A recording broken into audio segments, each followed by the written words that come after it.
Vamos a abrir nuestras Biblias en el libro de Salmos. Espero tenga la suya.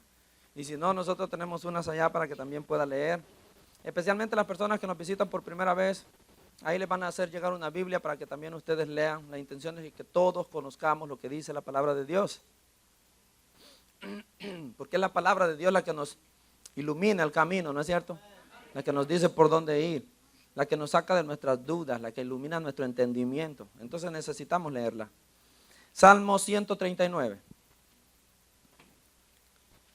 versículo 7.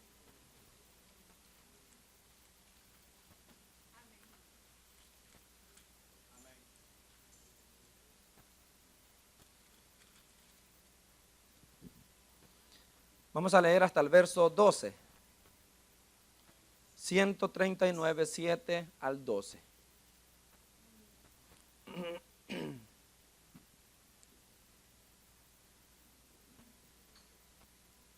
Y lo vamos a leer todos en voz alta. Dice así: en el nombre del Padre, y del Hijo, y del Espíritu Santo. ¿A dónde me iré de tu espíritu? ¿Y a dónde huiré de tu presencia? Si subiere a los cielos, allí estás tú. Y si en el Seol hiciere mi estrado, he aquí, allí tú estás. Si tomare las alas del alba y habitar en el extremo del mar, aún ahí me guiará tu mano y me asirá tu diestra. Si dijere ciertamente las tinieblas me encubrirán, aún la noche resplandece alrededor de mí. Aún las tinieblas no encubren de ti, y la noche resplandece como el día. Lo mismo te son las tinieblas que la luz. ¿Y a su nombre? Ore conmigo. Dios mío, gracias. Gracias por esa palabra que hemos leído. Señor, de ahí nos hablarás el día de hoy. Yo quiero pedirte que nuestro corazón se abra. Ayúdanos, oh Dios, porque nos cuesta oír y más retener tus palabras. Tú dijiste en una oportunidad que tú deseabas que una persona no solamente escuchara, sino que también pusiera por obra lo que escuchaba. Que todos los que estamos aquí, Señor, guardemos esa palabra en nuestro corazón y sea para nosotros crecimiento, madurez. Que sepamos, Señor, que tenemos un Dios que es poderoso, que es grande, como lo veremos ahora. Por favor, que tu palabra haga lo que tenga que hacer con todos los que estamos aquí. Y si alguna cosa hay allí que se opone, Señor, en el corazón, en la mente, en el nombre de Jesucristo, desplázalo, Señor, quítalo del camino, Padre eterno, para que tu palabra eficazmente haga lo que va a hacer. Te lo pido en el nombre de Jesús. Amén. Tome su asiento, por favor.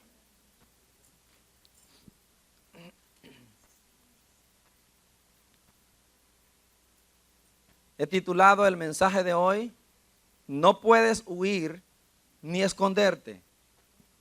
No puedes huir ni esconderte. Hermanos, una de las cosas que hace a Dios único es su omnipresencia. Y para los que no saben qué es la omnipresencia, es la capacidad de estar en todas partes al mismo tiempo. Eso es omnipresencia. La capacidad de estar en todas partes al mismo tiempo. Usted dirá: no entiendo eso. Sí, claro, porque no es natural para los seres humanos. Eso no es propio de los seres humanos, ni siquiera de los ángeles de mayor jerarquía. Nadie tiene esta capacidad sino solamente Dios. Y es por eso que Dios es único, porque Él tiene capacidades que ningún otro ser vivo tiene. Y la omnipresencia es una de ellas. Yo no vine aquí con la intención de explicarle cómo es que funciona la omnipresencia, cómo es que Dios hace para estar en todas partes al mismo tiempo, porque no puedo hacerlo, nadie puede. La Biblia dice que el único que conoce a Dios de verdad, de principio a fin, es su propio espíritu, no hay más. Entonces yo solamente vine a decirle a usted que el Señor es omnipresente, así como dice la palabra de Dios, y que usted, en lugar de poner dudas en su corazón, simplemente lo crea por fe. Que usted no esté pensando en cómo explicar aquello, sino en creerlo, porque la Biblia dice que Dios es así. Y yo creo que Dios es así. Porque si la Biblia me ha enseñado que Dios existe, entonces también debo creer por la misma Biblia que Dios es omnipresente, como dicen estos versos. Ahora, al saber y creer que Dios es omnipresente, esto sí es lo que Dios espera que usted entienda. Tal vez no entienda cómo funciona la omnipresencia en Dios, pero esto sí quiere Dios que entienda usted, que ningún ser humano o espiritual puede alejarse de su presencia. Ningún ser humano o espiritual puede huir de su presencia o puede esconderse de su presencia. Naturalmente hablando, nadie puede esconderse de la presencia del Señor, nadie puede huir de la presencia de Dios. ¿Por qué? Porque su omnipresencia hace posible que Él esté en todas partes al mismo tiempo. Él está aquí con nosotros hoy y está con nuestros hermanos en China, en Honduras, en Rusia y en todas partes y en todo el universo, mientras le están alabando los ángeles allá también. Él está en todas partes, esa es su omnipresencia. Y Dios quiere que entendamos eso. Nadie puede salir de su cobertura. Es imposible. Nadie puede burlarlo. Por eso la Biblia dice, Dios no puede ser burlado. Eso es una cosa imposible. Nadie puede dejar a Dios perdido por allá de manera que usted no lo va a ver. Es simplemente imposible. Y Dios dice, yo quiero que entiendas eso. Que nadie puede escapar de mi ojo. ¿Cuántos entienden eso? David lo entendió después de un análisis exhaustivo sobre el tema. Y lo vemos aquí en esos versos. Es en estos versos donde él está haciendo este análisis sobre la omnipresencia de Dios. Y se hace preguntas como la que encontramos en el verso 7. Que dice, ¿a dónde me iré de tu espíritu? ¿Lo ve?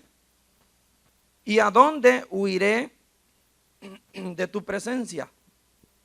A ver, dice David, ¿a dónde podría irme yo de manera que Dios ya no me vea? Y se pone a pensar, ¿verdad? ¿A dónde podría irme yo? ¿Cuál será ese lugar que está fuera del alcance de Dios? ¿A dónde podría irme lo suficientemente lejos como para que Él ya no me vea o no me controle? Es más, si algún día llego a tener un problema con Él, ¿a dónde podría huir y esconderme de Él? Él está pensando, ¿verdad? Y usted ya sabe la respuesta. Parece una respuesta bastante lógica para todos nosotros. El problema es que a la hora de la práctica no vamos de acuerdo a esa respuesta. Porque usted me va a decir, ¿a dónde usted se puede esconder de Dios? ¿Cuál es la respuesta? En ningún lado. No existe tal lugar. Dios está en todas partes. Nadie puede esconderse de Él. El problema es que actuamos en la vida como si pudiéramos escondernos de Él. El problema es que sabiendo esto, muchos tratamos de jugar a las escondidas con Dios. Y Dios es el peor jugador al juego de las escondidas. Primero porque Él no puede esconderse en un lugar donde ya Él no esté. Y segundo, la persona que quiera esconderse de Él tampoco encontrará un lugar donde no esté Él ya. O sea que jugar con Él, eso es un fracaso total. No hay manera. Entonces David preguntándose, ¿cuál será ese lugar donde yo me pudiera esconder de Dios? ¿Cuál será ese lugar donde pudiera huir de su presencia? Y pone una opción aquí que aparece en el verso 8. Y dice, quizás los cielos, ¿verdad? Dice, subiré a los cielos. Pero si subo a los cielos, se da cuenta, ahí estás tú. O sea que esa opción está descartada, dice David. Miremos esto, hermano. David habla de los cielos. Cuando uno piensa en los cielos, uno está pensando en lo que es más grande, ¿no es cierto? En distancia, en lejanía. Los cielos son aquello que nosotros podemos considerar como lo más extenso que hay, lo más grande en distancia. Así que David está pensando en el lugar más lejos al que pueda irse, de manera que salga de la cobertura de Dios. Y dice, quizás los cielos, pero luego reflexiona y dice, no, en los cielos ahí estás tú. Así que no puedo pensar en ese lugar. Y note que es plural la palabra cielos, no dice en el cielo, dice los cielos, o sea que todavía es mucho más allá de lo que nosotros podemos ver. La Biblia nos habla de que Dios ha hecho varios cielos y que en cada uno hay su propia extensión. O sea, cuando David está hablando de los cielos, está hablando de todo el espacio junto al que pudiera oír, y ninguno de esos espacios, ahí está Dios también, pues. Nehemías 9:6 dice: solo tú eres Señor, tú has hecho los cielos y los cielos de los cielos con todo su ejército. Hay muchos cielos. Perdón, Nehemías lo pone claro, aquí él dice: tú has hecho los cielos de los cielos, o sea que hay más de uno, ¿verdad? Y has puesto en cada uno, dice, su ejército. En cada uno de ellos hay cosas que Dios ha puesto. Cuando Dios comienza en Génesis hablando, él dice: en el principio creó Dios los cielos. No habla solo de uno, habla en plural. Y Pablo es quien más adelante en el libro de Corintios, capítulo 12, verso 2, él dice que hay 3 cielos, o por lo menos dice que hay un hombre que él conoce que fue al tercer cielo. O sea que por lo menos sabemos que en la Biblia hay 3 cielos, ¿verdad? Muchos de los teólogos afirman que el primer cielo es el cielo atmosférico, el cielo que nosotros podemos ver y que de alguna manera en el que podemos estar sin salir de él. El cielo donde se mueven las aves. En Génesis 7:11 la Biblia dice que cuando Dios mandó el diluvio, el verso dice: las cataratas de los cielos fueron abiertas. ¿De qué cielo habla? Del cielo atmosférico. Las tormentas se forman en el cielo atmosférico y de ahí cae la lluvia sobre la tierra. Entonces, cuando Dios hizo el diluvio, llenó los cielos de tormentas que se derramaron sobre la tierra, produciendo esa inundación. Entonces, ese es el cielo atmosférico, ese cielo del que nosotros no podemos salir, porque hasta ahí llega el aire que nosotros respiramos. ¿Entendemos? Es como esa capa protectora sobre el planeta, que si usted sale de ahí, pues se muere, ¿verdad? Pero de ahí para abajo, nosotros podemos vivir. Hay aire, hay oxígeno. Ese es el primer cielo. Luego dice en Éxodo 32:13, Dios habla del segundo cielo, y ese es el cielo estelar, o el cielo donde están las estrellas, o mejor conocido como el universo o el espacio exterior. Éxodo 32:13 dice: yo multiplicaré tu descendencia como las estrellas del cielo. O sea, Dios llama a otro lugar cielo donde están las estrellas. Y nosotros sabemos que las estrellas no están en nuestro cielo atmosférico, ¿verdad? Las estrellas están en el universo. O sea, todo ese tremendo espacio que llamamos universo es el cielo estelar, donde las estrellas están, donde Dios ha puesto ese ejército, ¿verdad? Y luego Pablo nos habla del tercer cielo, que no sabemos dónde está. Los seres humanos no pueden verlo, porque imagínense la grandeza del segundo cielo, el universo. O sea, ni siquiera nos podemos imaginar lo enorme que es. Y más allá de eso hay otro cielo, dice Pablo, al que no llega nadie si no es porque Dios mismo lo mete ahí. Y él dice: conozco a un hombre a quien Dios lo llevó al tercer cielo. Es decir, una persona no puede llegar ahí si no es Dios mismo quien lo lleva ahí. Y nosotros, creo, vamos para allá. Entonces él dice: hay otro lugar, quizá más lejano, no lo sé, yo no sé dónde está, pero es otro espacio que él llama el tercer cielo, donde vio cosas maravillosas que Dios le prohibió contar. Entonces, cuando David habla de los cielos, él está contando: si yo me fuera al cielo atmosférico tratando de huir de Dios, resulta que ahí me encuentro a Dios, ¿verdad? O sea que si usted agarra un vuelo, usted todavía está en el cielo atmosférico, y en ese avión, bueno, pues ahí va el Señor también. No importa qué altitud vaya usted, el Señor está ahí. Más vale que se cuide, que es lo que va haciendo. Porque Dios está ahí, usted no puede esconderse de Él. Ah, pero eso es cerquita. Pero cuando nos vamos al cielo al estelar, al universo, eso sí es grande. Hasta ahora no se puede medir. Es enorme. Y él dice, si me voy a ese cielo también, a lo más lejos, que de lo más recóndito del universo, solo para llevarme la sorpresa que allí estás tú.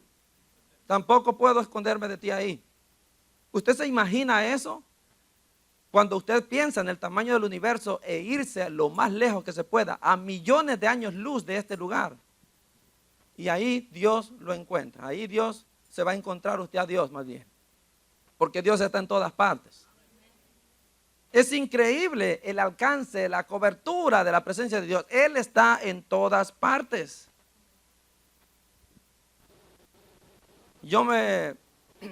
A veces he visto esto cuando voy manejando hacia mi trabajo por las mañanas. Yo no sé si usted ha visto eso. Que cuando uno maneja por la calle y la luna tal vez está a su lado y pareciera que se va corriendo con usted, ¿verdad? ¿Y cómo la pierde usted? Por mucho que le apriete el acelerador, parece que la luna va al paso suyo. Y como que es imposible salir, ¿no es cierto? No puede perderla. Y la verdad es que la luna bien se puede perder. Si usted toma una nave de Elon Musk y sale de este globo, posiblemente salga de la cobertura. Pero ¿qué? Podrá irse a millones de años luz en el espacio. No puede nadie. Y si aún el ser humano pudiera, David dice, ahí tú estás. Dios está ahí. Aún más allá en ese tercer cielo, tu presencia también está ahí, puesto que ahí fue llevado ese hombre y Dios fue quien lo llevó ahí. O sea que Dios está en todas partes. Conclusión dice, no, los cielos no son una buena opción. No puedo ir ahí. No puedo esconderme ahí de ti. Amén. Abdías 1:4 dice, si te remontaras como águila y aunque en las estrellas pusieres tu nido, de ahí te derribaré, dice Jehová. ¿Usted lo ve? Aunque te fueras a las estrellas de allá del firmamento, esas tremendas bolas de fuego, y ahí te escondieras, desde ahí te voy a traer de las orejas, dice el Señor. ¿Verdad? Nadie puede escapar de mí. Qué maravilloso, hermano. Qué tremendo es poder decir eso, que Dios mismo diga, nadie puede escapar de mí. Eso solo cabe en el Dios Todopoderoso. Tremendo. Él está en todas partes. Esa es su omnipresencia. Primera de Reyes 8:27. Un hombre que tenía más sabiduría que la que tenemos nosotros como para entender un poco más de esto, termina en la misma conclusión de su padre. Salomón dice que los cielos de los cielos no pueden contener a Dios. ¿Lo ve? Él también piensa en toda esa enormidad allá afuera y dice, ni los cielos de los cielos pueden contenerte. En otras palabras, ni todos los cielos juntos son suficientemente grandes para que tú te quedes allá adentro metido en ellos. Al contrario, no cabes en todos los cielos juntos. ¿Lo ve? No te pueden contener, es decir, no te pueden mantener allá adentro. Él está por fuera. ¿Se acuerda ese verso que dice que Dios copla toda su creación? Él está por fuera de todo. Así de inmenso es Él. Entonces, ¿quién podrá huir de su presencia? ¿Quién podrá esconderse de Él? Nadie. Mas sin embargo, muchos creemos con nuestras acciones que a veces sí podemos hacerlo. Muy ingenuamente. Sigamos leyendo ahí en el verso 8, la segunda parte. Entonces dice, en los cielos ahí estás tú. Y si en el Seol hiciere mi estrado, he aquí, dice, allí tú estás también. Ahora David se va al otro extremo, de polo a polo, ¿verdad? Dice, y si me voy al sepulcro, porque esta palabra aquí, el Seol, es traducido en el Antiguo Testamento como sepulcro, sepultura, y también como infierno, dependiendo del contexto en el que se use. Entonces David dice, si yo me metiera debajo de la tierra, en el sepulcro, porque a uno lo entierran, ¿verdad? Dice, si yo estuviera bajo tierra, allí tú estás. Que ahí tampoco me puedo esconder. Dice también en el otro sentido, si aún me fuera al infierno, ¿qué piensa? Ahí estás tú también. O sea que David está diciendo, ni muerto me escapo de tu cobertura. Vivo ni muerto. Siempre tienes control de todo ser viviente. Qué tremendo es Dios, hermanos. Romanos capítulo 14, verso 9 dice, Cristo murió y resucitó para ser Señor de vivos como de muertos también. ¿Cuánto le dan gloria a Dios? Ese es el Señor nuestro.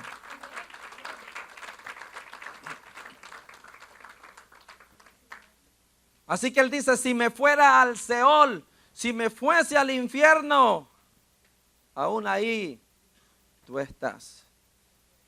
¿Quién dijo que Satanás gobernaba el infierno? Mucha gente ha tenido esa mala perspectiva, que Satanás es quien gobierna el infierno. Satanás no gobierna, como dicen por ahí, ni papa. El control absoluto de todo lo tiene el Todopoderoso desde el inicio de los tiempos. Y él lo hace saber aquí. Dios, dice David, está allá en el Seol. Así que cuando la gente le dice a alguien, mira, por malo te vas a ir a ver allá con el diablo en el infierno. Es cierto, te vas a ir al infierno, pero al diablo no lo vas a ver. El diablo no está en el infierno, el diablo está aquí, haciéndonos la guerra todos los días. Qué bueno fuera que estuviera en el infierno, ninguno de nosotros tuviera que pelear tanto con él, pero él está aquí como león rugiente, siempre buscando cómo devorarlo. Él está aquí, nadie va a ver al diablo en el infierno. Y no crea usted que él se va por allá también a dar sus paseaditas, a ver cómo está la cosa por aquí, todo bajo control, ¿verdad? Nadie se sale, nadie, no, él ni siquiera llega por allá. El control de ese lugar lo tiene Dios mismo. El infierno está bajo la cobertura divina. Es Él quien controla. Así que yo le creo más cuando tal vez usted diga, Dios está en el infierno, que diga, el Satanás está en el infierno. No, Satanás no está en el infierno. ¿Y Dios? Pues Dios también está ahí. Eso es lo que dice David. Y en el Seol, allí también tú estás. Lo que pasa es que tal vez usted lo asocia a Dios está quemando en el infierno. Esa es otra cosa. No, yo digo que Dios está en ese lugar porque Él gobierna todo lugar. Su omnipresencia está en todas partes. Eso lo hace ser Dios. Él está en el infierno. Es decir, controlando todo el espacio que existe. Es más, Mateo 25:41 dice que el infierno lo hizo Dios. Y lo hizo para Satanás, dice, y para sus... Yo quiero que lo lea, por favor. Mateo 25:41. No planeaba que lo leyeran, pero algo me hizo decirle ahorita que alguien necesita verlo. Mateo 25:41.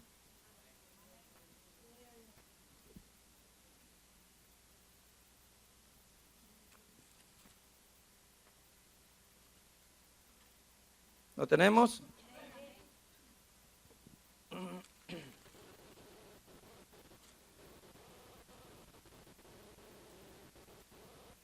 Entonces dirá también a los de la izquierda, apartaos de mí, malditos, al fuego eterno, preparado para el diablo y sus ángeles. ¿Para quién fue preparado ese lugar? Para el diablo y para sus ángeles. Dios creó el infierno. El diablo no tiene nada que ver con esto. Es el castigo de él. Dios crea ese lugar para el diablo y para sus ángeles. O sea que Dios está en control de ese lugar. ¿Lo entendemos? Por supuesto. El diablo no está en el infierno.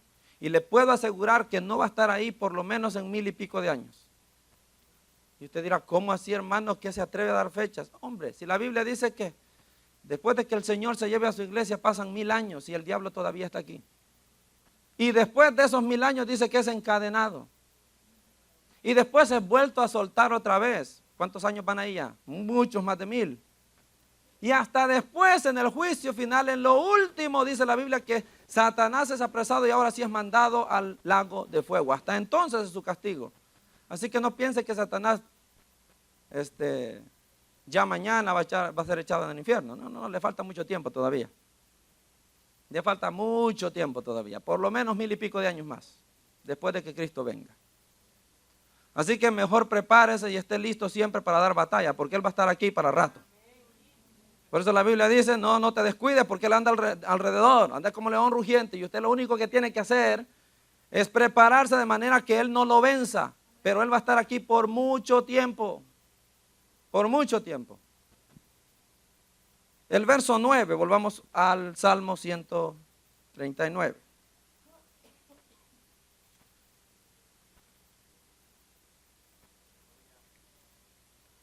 Espero que estemos entendiendo esto. Yo sé que hay cosas que a veces suenan un poquito así como impresionantes, pero cuando uno habla de un tema, tiene que ver todas las escrituras para ver qué es lo que de verdad Dios dice sobre ese tema. El versículo 9 del Salmo 139 dice, si tomare las alas del alba y habitar en el extremo del mar, aún allí me guiará tu mano y me asirá tu diestra. Se nos van acabando las opciones y ahora David pone otra. Y ya que no es los cielos, ni el sepulcro, ni el infierno, dice, ¿qué tal si me voy a lo más profundo allá, a lo más lejos en el mar? Y después dice, aún ahí tu mano me dice, ¿para dónde vas? ¿Verdad? Y el mar nos parece, es otra de las cosas que nos parece a nosotros lo más extenso, porque de hecho hay más mar que tierra. Y él por eso pone ese ejemplo y dice, me voy allá a lo más lejos en el mar. ¿Será que Dios me encuentra ahí? Y dice, aún ahí su mano me agarra. De su mano derecha dice, me agarra.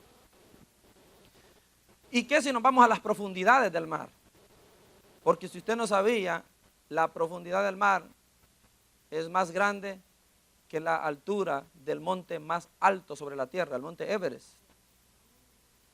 El monte Everest, que es el monte más alto en todo el planeta, todavía ese monte con su altura tremenda no llega a la longitud que hay del mar hacia abajo. O sea, es inmenso el abismo. Y por eso muchos científicos dicen que han hecho más obras de expedición al espacio exterior de lo que han hecho al océano. Hay cosas que no se conocen de ahí todavía, porque es demasiado profundo. Entonces, y si usted dice, ¿y si me voy allá? Al foso de las Marianas, que es el lugar más profundo que hay en la tierra. ¿Será que Dios me encuentra ahí? Ahí llega Dios y dice, ¿para dónde vas, muchacho? Dice, me agarra de su mano. No puedo esconderme allá tampoco en las profundidades del mar, porque este Dios y su omnipresencia está en todas partes. Más la molestia que se toma usted en viajar, cuando Él ya lo ha regresado. Nadie puede escapar de la cobertura del Señor.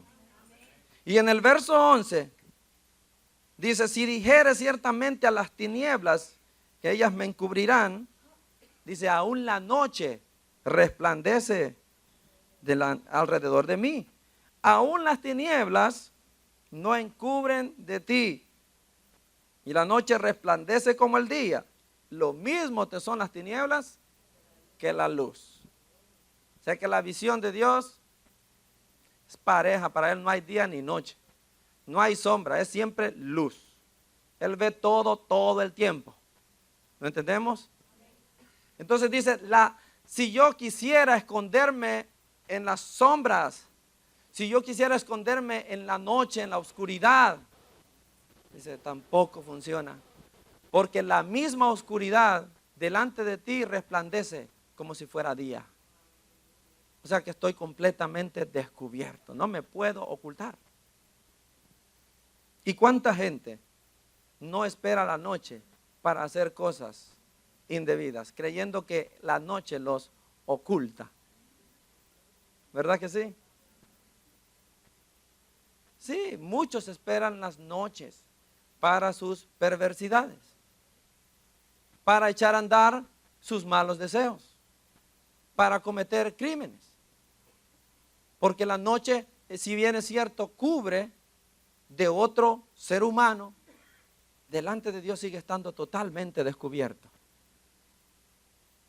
Y le pregunto, si nosotros llegásemos a entender esto bien, ¿quién podría sentirse cómodo haciendo un pecado cuando sabe que Dios está a la parcito ahí, simplemente viéndolo como si está así con toda esta luz? ¿Quién se sentiría cómodo de hacer? ¿Verdad que no? Entonces aún los cristianos no hemos entendido que la noche resplandece para el Señor, no puede ocultar a nadie. Porque aún los cristianos en cosas, cuando se trata de pecar, cuando se trata de hacer cosas incorrectas, también esperan la noche. Y algunos son como más descendientes de Drácula que del Señor, ¿verdad? Y hacen sus fechorías durante la noche.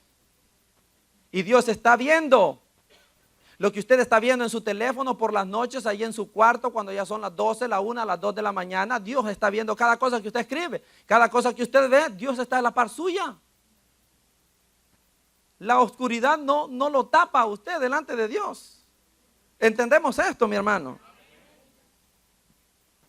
Pero somos tan ingenuos, parecemos niños, a veces demasiado niños. Ya le he puesto este ejemplo, como ese niño que se tapa los ojos y porque se quedó a oscuras piensa que el otro también se quedó a oscuras, ¿verdad? Y no se mueve.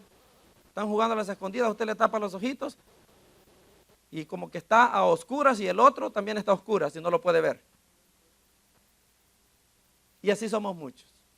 Nos ponemos la manita en los ojos. Se hace oscuro para nosotros y creemos que Dios no nos ve. Dios te sigue viendo, hermano. Él está viendo cada uno de tus pasos. Examinando, dice otro salmo, cada uno de tus pensamientos. ¿A dónde me iré entonces de su espíritu? ¿A dónde me escaparé de su presencia? Huir y esconderse son términos que para Dios no significan nada. Solamente tienen significado para nosotros los seres humanos. Pero para Dios eso no existe. Nadie puede huir de Él. Nadie puede esconderse de Él. Ni aun sus enemigos pueden salirse con la suya. Dios en su omnipresencia, Él sabe perfectamente dónde está el diablo en este mismo momento. En qué lugar del planeta, Él sabe dónde está. ¿Usted no se alegra ese control maravilloso de Dios? Él sabe qué está haciendo. Él sabe qué está pensando, qué va a hacer mañana. Él sabe cuál es su plan en las naciones. Él conoce perfectamente todos los movimientos de sus oponentes. Por eso es que los pobres claramente están en desventaja con Él. Siempre lo estarán. Y nosotros, su pueblo, también siempre tendremos ventaja con Él. ¿Cuánto dan gloria a Dios? Sí. En su omnipresencia Dios sabe dónde están sus enemigos y qué están haciendo. Y el diablo también sabe dónde está Dios. No porque sea omnipresente, sino porque sabe que Dios está en todas partes. Así que el diablo sabe perfectamente que Dios ve cada uno de sus movimientos. Y es por eso que para ciertas cosas tiene que pedir permiso. Porque sabe que lo ve. Le pregunto, si él no creyera que Dios está en todas partes y lo ve, ¿le fuera a preguntar, le fuera a pedir permiso por algo que quiere hacer si no lo está viendo? Se fuera derecho a hacer lo que quiere hacer. Pero como sabe que los ojos de Dios están ahí, tiene que ir a pedir permiso primero. Este es el control de Dios. Por eso la Biblia dice, el que está en mi mano, nadie lo arrebatará, está seguro. Yo espero que usted lo crea. Estamos hablando de este Dios que está en todas partes y dice, si tú estás en mi mano, debes entender, estás seguro aquí. Gloria a Dios. Entonces, sabiendo esto, no tratemos, hermanos, de escondernos, ni de huir, porque esa es una misión imposible. Yo quiero que miremos dos cosas por las que los seres humanos solemos huir de Dios, o tratamos de huir de Dios, o tratamos de escondernos de Dios. La primera la encontramos en Génesis 3:9. Vayamos para allá, por favor.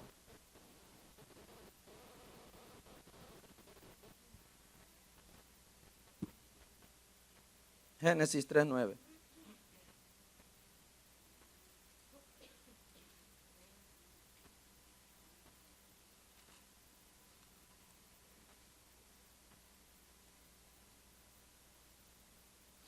¿Lo tienen? Mire qué dice.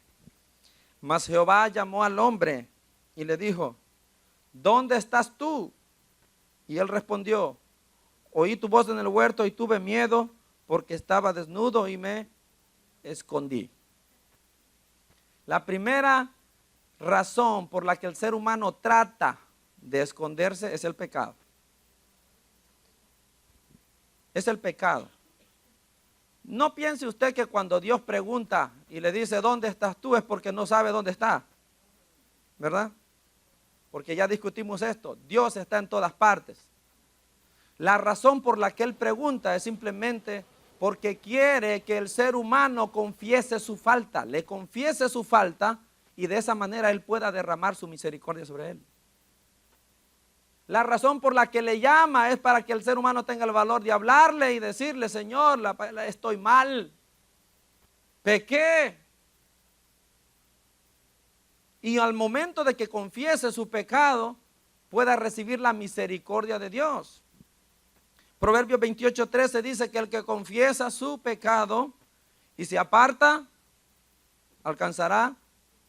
Pero tiene que confesárselo a Dios y tiene que apartarse de ese pecado también. Y Dios le derrama misericordia, lo perdona. Entonces, cuando Dios le habla, no es más que para darle la oportunidad, para que Él hable, para que no se quede en silencio como está ahí, escondiéndose según Él, para que tenga el valor de decirle, Señor, te fallé, te fallamos, pecamos, caímos. Somos culpables, ten misericordia de nosotros.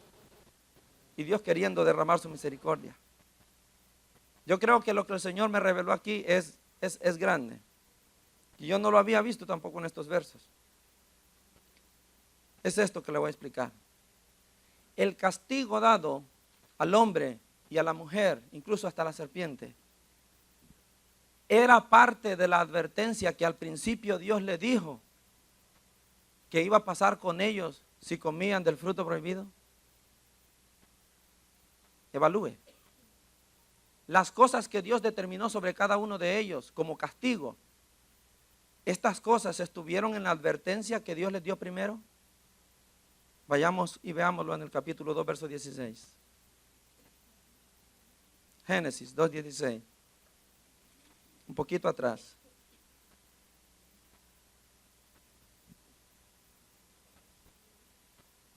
¿Lo tiene? Dice, y mandó Jehová Dios al hombre, diciendo, de todo árbol del huerto podrás comer, mas del árbol de la ciencia del bien y del mal no comerás, porque el día que de él comieres, ciertamente, ¿en qué consistió la advertencia? Morir, ¿verdad? Si tú desobedeces y comes de lo que yo te he prohibido, vas a morir. ¿De dónde salieron entonces las demás cosas? Cuando Dios le dijo al hombre, maldita será la tierra por tu causa. No le dijo, si tú comes del fruto prohibido, voy a maldecir hasta la tierra por eso. Nunca le dijo eso. A las mujeres le dijo, multiplicaré los dolores tuyos. Pero no le dijo eso aquí, si tú comes de ese fruto que te digo, voy a multiplicar los dolores tuyos. Entonces, ¿de dónde vino esto? Dios sí dijo, si tú comes de ese fruto vas a morir. Y efectivamente eso pasó. Ellos murieron espiritualmente. De eso hablaba Dios.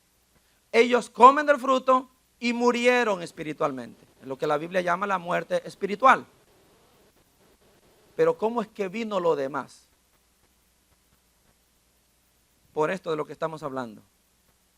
No confesaron su pecado y no se arrepintieron de él al ir con Dios. Cuando usted, vayamos otra vez para allá adelantito, en el verso 10, dice, Adán responde y dice, oí tu voz en el huerto y tuve miedo, porque estaba desnudo y me escondí. Y Dios le dijo, ¿quién te enseñó que estabas desnudo? ¿Has comido del árbol que yo te mandé no comieses? ¿Y qué responde el hombre? Dígame, ¿qué responde el hombre? Que le dijo, sí, Señor, pequé. No hizo eso. Se limpió en la mujer. Le dice, ella tuvo la culpa. ¿Qué era lo que Dios esperaba recibir de Adán, hermano? Pequé, Señor. Sí, la verdad es que fallé. Comí del fruto que tú me dijiste no comiera. Y cuando una persona, dice Proverbios, confiesa su pecado, se aparta de él, ¿qué hace Dios? Alcanza misericordia. Yo casi estoy seguro que Dios no hubiera maldecido la tierra, ni hubiera hecho nada en contra de él, le hubiera derramado su misericordia. El daño que le había hecho, la advertencia de que vas a morir, ya estaba hecho. Ellos ya estaban muertos, espiritualmente hablando, ya habían muerto. Pero si agrega algo más a causa de no confesar su pecado y arrepentirse, ahí es donde Dios le dice, yo esperé que tú vinieras reconociendo tu falta, pero no lo haces. Así que como no lo haces, el castigo es lo que va contigo. Y ahí es donde dice, tu castigo será este. ¿Lo vemos? El hermano predicaba el viernes que Dios es tardo para la ira y grande en misericordia. Dios quería derramar la misericordia con estos dos, ya el daño estaba hecho, pero la Biblia dice que Dios es grande en misericordia. ¿No es cierto que cuando usted y yo pecamos y reconocemos nuestra falta, el Señor nos perdona? Y no es cierto que nos da misericordia y muchas de las veces no hace nada en contra nuestra, porque simplemente nos perdonó en su gracia, en su misericordia. Pero ¿qué pasa más bien cuando usted no se arrepiente de su pecado? ¿Qué es lo que decía el hermano el viernes, los que vinieron el viernes? Y usted lo sigue cometiendo y no se aparta de su pecado. Y lo sigue cometiendo y no se aparta de su pecado. A pasos lentos usted se va acercando a la ira de Dios, al castigo de Dios. ¿Qué es lo que Dios hizo con Adán? Como no quieres reconocer que te equivocaste, no vienes a pedirme perdón por haberlo hecho, el castigo entonces es lo que te toca. Y le dijo, maldeciré la tierra por tu causa. Y te va a costar con sudor obtener el fruto, el pan. Eso se lo ganó ahí, por no confesar su pecado, por no apartarse, por no arrepentirse de aquello. ¿Y qué pasa con la mujer? Vamos al verso 13. Entonces Jehová Dios dijo a la mujer, ¿qué es lo que has hecho? Y dijo la mujer, me arrepiento, Señor. ¿Lo ves que es una cadenita? Se van tirando la bolita. Y la mujer dice, fue ella. Y Dios otra vez, yo esperaba que reconocieras tu culpa para derramar misericordia sobre ti, pero también le echas la culpa a otro de tu error. Y aquí va tu paga y es donde le cae. ¿Verdad? Multiplicaré los dolores tuyos. En el principio Dios no dijo eso. Dijo vas a morir. No dijo de dolores, no dijo de nada de eso. Se lo ganaron ahí. Al no apartarse, al no confesar su pecado. Y pues hasta la serpiente se llevó lo suyo. ¿Verdad? Entonces, si ellos hubiesen confesado su pecado, si ellos hubieran aceptado que se equivocaron, Dios derrama su misericordia, yo estoy seguro. Dios hubiera dicho, bueno, ya el daño está hecho, ya ustedes han muerto espiritualmente. Todo lo demás de la redención seguía como hasta ahora. Pero esas cosas no les hubieran caído encima. Pero a veces desaprovechamos las oportunidades, como decía el hermano el viernes, que Dios nos da. Y esa voz que les hablaba diciéndole dónde estás, era la oportunidad para que ellos dijeran, Señor, estamos mal. Y se apartaran de eso, pero no. ¿Qué hace la persona que no quiere dejar su pecado? Se esconde. O pretende esconderse. Y cuando ellos pecan, dice, ¿qué es lo primero que hacen los dos? Nos dicen, nos escondimos. Y Dios se reirá y dirá, y tú definitivamente caíste, porque ¿cómo es que puedes pensar que puedes esconderte de mí? Dios sabía dónde estaba. Pero todo aquel que tiene pecado, del que no se ha arrepentido, se esconde o pretende esconderse de la presencia de Dios. Sin éxito, por supuesto. Hermanos, nosotros tenemos que aprender del error de estos dos. Cuando nos equivocamos, cuando le fallamos al Señor, la Biblia claramente nos dice, tienes abogado para con el Padre, tienes a Jesucristo el justo. Ve con Él, te está diciendo. Confiésale a Él tu falta y Él te va a defender delante del Padre usando su sacrificio y vas a ser perdonado. Pero no trates de esconderte, hombre, no trates de seguir con el pecado pensando que puedes esconderte de Dios. Porque eso solo agrava la situación. Eso te lleva a lo que el hermano decía, paso a paso al juicio, a la ira, al castigo. No hacemos lo mismo con nuestros hijos.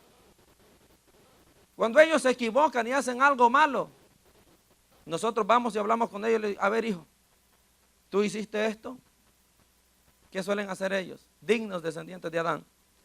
Fue ella, fue Gaby, fue Eliezer, me dice Gaby.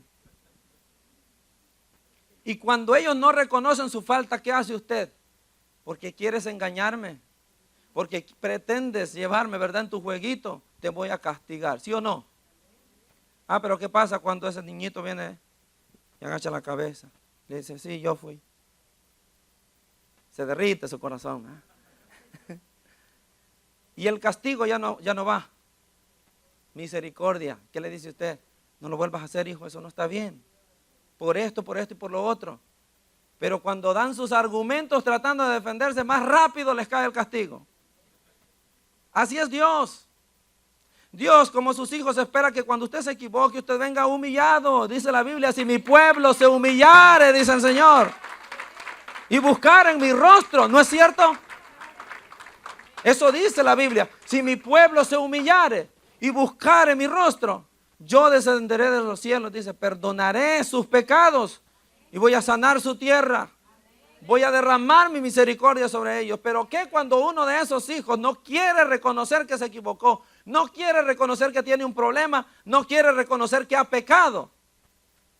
Dios, como buen padre, ahora aplica la otra parte. Castigo. Porque la Biblia también dice que a todo el que recibe por hijo también lo azota, lo castiga cuando éste no quiere reconocer su culpa. Cuando éste no quiere reconocer que ha fallado. Entonces nosotros aprendamos. Y cuando nos equivoquemos, ni intente huir. Como hacíamos allá en nuestro país, salíamos corriendo cuando la mamá venía con la chancleta. Y como era tan ejercitada la mujer en eso, que como que era boomerang, justo a los pies del muchachito, ahí nomás caía. No intente huir. Y yo me acuerdo. Ay, Dios mío.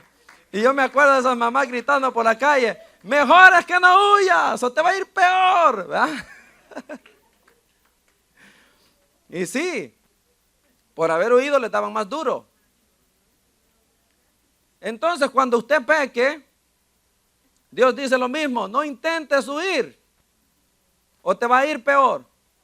No intentes esconderte de mí o te va a ir peor. Mejor acércate. Dice Isaías, ven y estemos a cuentas. ¿Qué le parece? Mejor ven y háblame. Y dice, si tus pecados fueren como la grana, como la nieve, van a ser emblanquecidos. Y si fueren como el carmesí, vendrán a ser como blanca lana. Mejor venga y hablamos. Venga usted, hijo, y hablemos. Póngase a cuentas conmigo, dice. Y yo te voy a perdonar. Yo te voy a ayudar. Pero ¿qué hace Adán? Se esconde. Para mí, desde el momento en que fallaron, debieron haber dicho, Dios, te fallamos. E inmediatamente invocar a Dios y decirle, Señor, perdónanos. Pero no salen a esconderse. Y esto hasta que Dios comienza a hablar. ¿Cuánto tiempo pasó? No sé. Sí, ya tenían tiempo porque habían andado buscando hojas lo suficientemente grandes para cubrirse. Entonces, no corrieron a decirle al Señor, hemos fallado. Hasta que Dios los busca. Le dice, ¿qué pasó? Mucho cuidado, hermanos. Y aquí también los hijos, ¿verdad? Quieren ganar con sus padres. No les den argumentos. Cuando ellos los van Les hablan para decirles algo, cuando ellos los quieren enseñar en algo. Algún error que ustedes han cometido, muchachos. No den argumentos. Mejor sean humildes y callen. Escuchen lo que está diciendo papá y mamá. Y así van a ganar con ellos, lejos de ganarse una buena sacudida de polvo. Mejor, con tranquilidad, cierre su boca. Pero ¿cuál es el problema de muchos jóvenes? El papá les dice una palabra y comienzan ellos a dar sus argumentos, a justificarse en nombre. Así no se gana. Con el Señor es lo mismo. Cuando Dios te confronte, cuando usted escuche aquí una palabra que es directamente para usted y el Señor lo confronta, no salga renegando de aquí. No salga diciendo, ese hermano la trae conmigo, alguien le dijo. Y no mira a su esposa, no mira a su niño, no mira a su niña y comienza, no hombre, no reniegue. Si Dios lo confrontó, guarde silencio. Guarde silencio, que así gana más cosas con el Señor. Hay que ser humildes, hay que aprender humillación. Miremos el caso del hijo pródigo. Cuando éste se fue, ¿con qué actitud vino? ¿Y qué le dijo? Me equivoqué. He pecado, le dijo, contra el cielo y contra ti, Padre. No soy digno que me recibas como tu hijo. Si yo he venido es para que me pongas como uno de los jornaleros de tu casa. Así de humillado venía. ¿Y qué pasó con el Padre? Misericordia. Porque el que confiesa su pecado alcanzará misericordia. Cuando yo hablo con una hermana o un hermano y le digo, hermano, esto pasó. No, hermano, la verdad es que le han contado mal, no que. Y comienzan a justificarse. No sé si es el celo santo de Dios que Dios, mejor cállese. No se justifique. Porque hay quien que no quiere dar su brazo a torcer. No quiere reconocer que se equivocó, que está en pecado, que está en falta. Y ellos se cierran la puerta del perdón de Dios cuando hacen eso. Porque si tú de verdad quieres que Dios te perdone, debes comenzar reconociendo que tú has pecado. Si no has pecado, entonces estás bien. Pero si has pecado y tú lo sabes, Dios lo sabe también, entonces ¿por qué justificarse? Cuidémonos de eso. En muchos de los casos, cuando una persona se esconde, lo hace siempre por ocultar algo, ¿verdad? Y al ocultar se da a entender que no tiene intenciones de dejarlo. Una persona se esconde a hacer aquello porque no tiene intenciones de dejarlo, le gusta. ¿Y cuántos cristianos no andan por ahí ocultándose? Ocultándose de la gente porque de Dios no pueden. Ocultándose del pastor porque de Dios no pueden. Y cuando el pastor los encuentra por allá, que fue por casualidad, se ponen hasta histéricos. Ahí te das cuenta que no andan en nada bueno. No saben ni qué decir. Y tienen el miedo de que yo los encuentre, que yo por ahí los tope en algún lugar incorrecto. ¿Y yo qué le voy a hacer a usted? Lo único que puedo hacer es regañarlo. Pero de quien se tiene que cuidar, aquel que siempre lo ve y que tiene el poder y la autoridad para hacer cosas duras con usted, de él se debe cuidar usted. De él nos debemos cuidar todos. Ser cristianos genuinos aquí y afuera, aquí y en el colegio, aquí y en el trabajo, aquí y en el supermercado, aquí y en cualquier lugar. Porque Dios está en cualquier lugar, en todas partes. Usted no puede escapar al ojo divino. Entonces no se esconda. No puede. No huya. Tampoco puede. Es mejor para nosotros acercarnos a Dios y confesar nuestras faltas en lugar de buscar escondernos. Otra razón, rapidito, por la que muchos quieren huir o esconderse, es evitar hacer la voluntad de Dios. Vámonos a Jonás 1:1.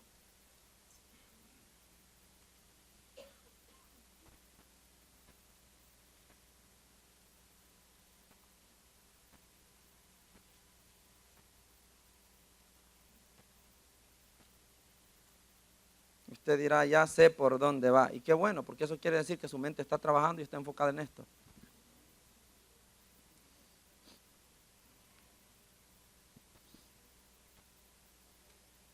Jonás capítulo 1, verso 1.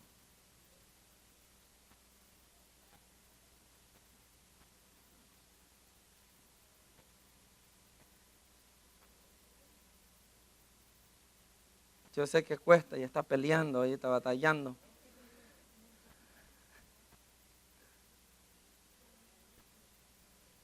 ¿Ya lo tienen, hermanos? Díganme para que le dé vergüenza al otro que no lo tiene todavía. Bromeo, hermanos, no se me vaya a ir de aquí inquieto por eso, ¿ok? Jonás 1:1 dice, vino palabra de Jehová a Jonás, hijo de Amitai, diciendo, levántate y ve a Nínive, aquella gran ciudad, y pregona contra ella, porque ha subido su maldad delante de mí. Y Jonás se levantó para huir de la presencia de Jehová a Tarsis, y descendió a Jope, y halló allí una nave que partía para Tarsis, y pagando su pasaje, entró en ella para irse con ellos a Tarsis, lejos de la presencia de Jehová. ¿Para dónde iba? Lejos. ¿A dónde huiré de tu espíritu? Jonás no había leído el Salmo de David, eso es un hecho, ¿verdad? Porque él está pensando irse lejos de la presencia de Jehová. La pregunta es, ¿por qué huía Jonás? Él no quería hacer la voluntad del Señor. Él no quería hacer lo que Dios le mandaba hacer. Él no quería ir a predicarle a esta gente. Él tiene sus propias razones que está anteponiendo a la voluntad de Dios. Gran error. Usted no puede poner su propia voluntad, sus propias razones o argumentos por encima de la voluntad de Dios. La voluntad de Dios se tiene que hacer aún en contra de su voluntad y de sus argumentos. Aún en contra de sus deseos y sus pensamientos. Pero ¿qué era lo que había? ¿Cuáles eran las razones de Jonás? Y él decía, es que ellos se van a arrepentir y los vas a terminar perdonando. Mire las razones que tenía para no ir. Y eso usted lo ve en el capítulo 4, verso 2. Él mismo confiesa de por qué no quería ir. Y dice, y oró a Jehová y dijo, ahora, oh Jehová, ¿no es esto lo que yo decía estando en mi tierra? Por eso me apresuré a huir a Tarsis, porque sabía yo que tú eres Dios clemente y piadoso, tardo en enojarte y de grande misericordia, y que te arrepientes del mal. ¿Ve? Él sabía y dice, Dios es tan misericordioso que yo al ir a predicarle a estos malvados se arrepienten y Dios los va a perdonar seguro. De gusto voy para allá, porque él quería que los matara el Señor. No, dice, mejor me voy.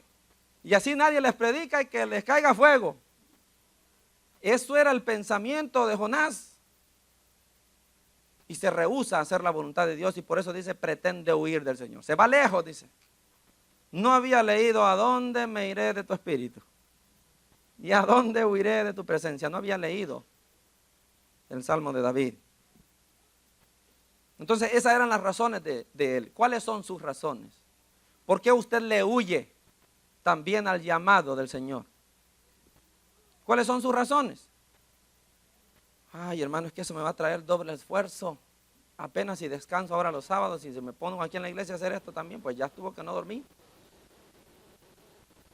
Ay, hermano, es que eso me va a quitar tiempo con mi familia. Ay, hermano, es que voy a tener que dejar de trabajar de la manera que estoy trabajando ahora para poder servir aquí. Esas son las razones de mucha gente. Y por eso huyen. Tratan de huir del llamado de Dios. Cuando Dios les dice, te necesito en esto, te necesito en lo otro. Y nosotros como Jonás le huimos. Vamos para otro lado. Y Dios te está viendo. Esas huidas nuestras son nuestras excusas, las que le ponemos al Señor, pero Dios sabe que son falsas. Pero Dios sabe que estás tratando simplemente de escabullirte de su voluntad. Eso es muy peligroso. Mire el verso 4 del capítulo 1. Cuando este hombre intenta huir de la presencia del Señor, dice que Dios hizo levantar un gran viento en el mar y hubo en el mar una tempestad tan grande que se pensó que se partiría la nave. Para usted que huye, Dios ya está preparando la tormenta que va a abatir su vida al grado que usted va a pensar que ya se acabó todo. La gente que huye al llamado del Señor, Dios está preparando también un pez y no la va a pasar muy bien. ¿Lo entendemos, hermanos? Usted que le sigue dando excusas de años y de años al Señor, la tormenta viene y trae truenos que de verdad lo van a poner a temblar. Y quizás lo arrojen al mar. Y usted como Jonás allá en las profundidades clame por misericordia. Y Dios le dirá, ahora sí estás listo. ¿Quiere llegar ahí usted? ¿Por qué no dice el Señor sí ya? En lugar de descender hasta lo más profundo del mar. Por allá, por el abismo de las Marianas, quizás anduvo Jonás. En lo más profundo, porque él dice que fue enterrado vivo allá abajo. Hermanos, en mi experiencia, cuando Dios me llamó a esto, yo sabía que no podía rehusarme a esto. No podía huir del llamado del Señor. Yo sabía que no podía. Hubieron varias veces, yo no sé si se lo he contado, pero si no se lo cuento ahora, que cuando salíamos de aquí, de la iglesia, íbamos platicando con mi esposa y yo le decía, baby, le digo, ¿y qué harías tú si Dios me pusiera a mí a pastorear? Y ya se quedaba, bueno, pues ayudarte. Ok. Y eso era todo. Y de ahí otra vez íbamos en lo mismo. Y esta vez me acuerdo que iba doblando ahí por la Old Stage, cuando una voz, como si fuese voz, porque no fue voz audible, me habla y me dice, ¿qué pasaría si se muere Carlos Montes? Yo me quedé como, ¿y esto de dónde viene, vea? ¿Quién lo reemplazaría? Y yo me puse a pensar en todos los hermanos. ¿Quién podría ser? ¿Quién podría ser? Y dentro de mí, como una voz que me dice, tú ya sabes quién es. Tú sabes que para ahí vas. Literalmente, así como se lo digo, es como lo sentí. Y yo inmediatamente cambié mis pensamientos. Digo, no, eso no puede ser, Señor, porque eso me aflige. Y así hacemos muchos. Tú sabes que Dios te está hablando y tú decides cambiar aquello. No, reprendo, diablo, ¿verdad? Esto no viene del Señor.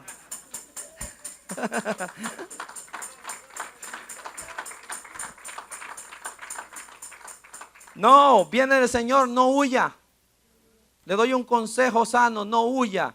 Haga lo que Dios le pide y usted verá la mano del Señor a la par suya. Pero de lo contrario, verá la mano del Señor en contra suya. Usted no quiere ver eso. Usted no quiere ver eso. Jonás, él se echó la mano del Señor en su contra. Y le fue muy mal. Entonces, cuando Dios le hable, cuando Dios lo llame a algo, dígale sí, hermano. Pero es que tengo miedo. Sí, yo también lo tenía. Pero entendemos que con Cristo todo lo podemos. Pero es que me da nerviosismo, pero es que hasta ahora siento que no estoy preparado. Hasta el día de hoy sigo pensando que no estoy listo y no estoy preparado. Mas sin embargo, cada día Dios se glorifica. Dios hace lo suyo. Y te das cuenta, como dice la Biblia, que no es porque seas muy bueno, sino porque Dios es grande y poderoso. Gloria a Dios. Quiero terminar con el Salmo 73, 25. Diciéndole a todo aquel también que recibe el llamado del Señor para salvación y también le huye. Amigo mío, que le huye al Señor cada vez que le dice, ven a mí. Amigo mío que me escucha, que me va a escuchar en las redes sociales después. Que Dios le manda a ese compañero suyo en su trabajo para traerlo a Cristo. A esa persona que siempre lo invita a la iglesia, a esa persona que le dice y lo evangeliza. Usted necesita al Señor y usted siempre le huye a eso. No se siente seguro nunca. No le huye al Señor. El Salmo 73, 25 dice, ¿a quién tengo en los cielos sino a ti? Y fuera de ti, nada deseo en la tierra.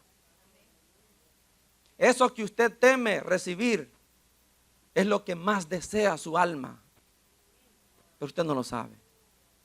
Eso que usted tiene miedo de recibir y de dar ese paso, cuando ya lo conoce, usted se da cuenta que eso es lo único que anhela en la vida. Y por eso dice el salmista, y fuera de ti no quiero nada. Yo te quiero a ti. Me puede faltar todo menos tú. Eso es hasta que ya lo conoce. Pero algunos están nerviosos porque piensan que no están listos, que tal vez no es el momento. Y Dios dice, es el momento. Dios dice, es el momento. Si hoy escuchas mi voz, dice la Biblia, no endurezcas tu corazón. Porque Dios es así. Como a Jonás te hablará. Te dirá, yo te quiero en mis filas. Yo te quiero en mi reino. Ven a mí, dice el Señor, y tengo poco tiempo.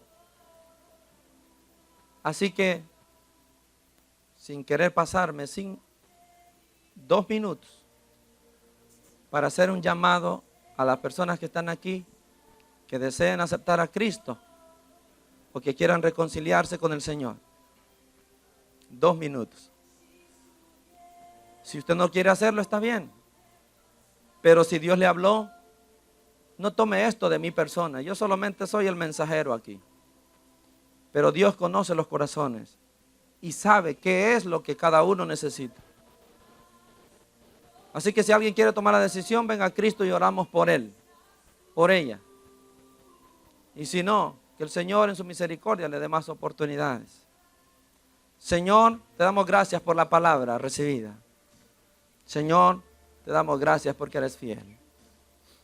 Señor, en ti hemos encontrado la verdad. Y la verdad nos ha hecho libres. Señor, afirma el corazón de todo aquel que ha tomado esta decisión día a día. Que sepa que está en el camino correcto. Que está en el lugar correcto. Señor, yo no me arrepiento de haber aceptado a Jesús. No. Dios mío, recibí todo con esa decisión. Te amo y fuera de ti, como dice ese verso, no quiero nada. Porque tú eres lo más especial en mi vida. De ti provienen todas las cosas. Yo solo te necesito a ti. Señor, gracias por la palabra de Dios. Gracias por esta palabra, Señor, que cambia, que transforma.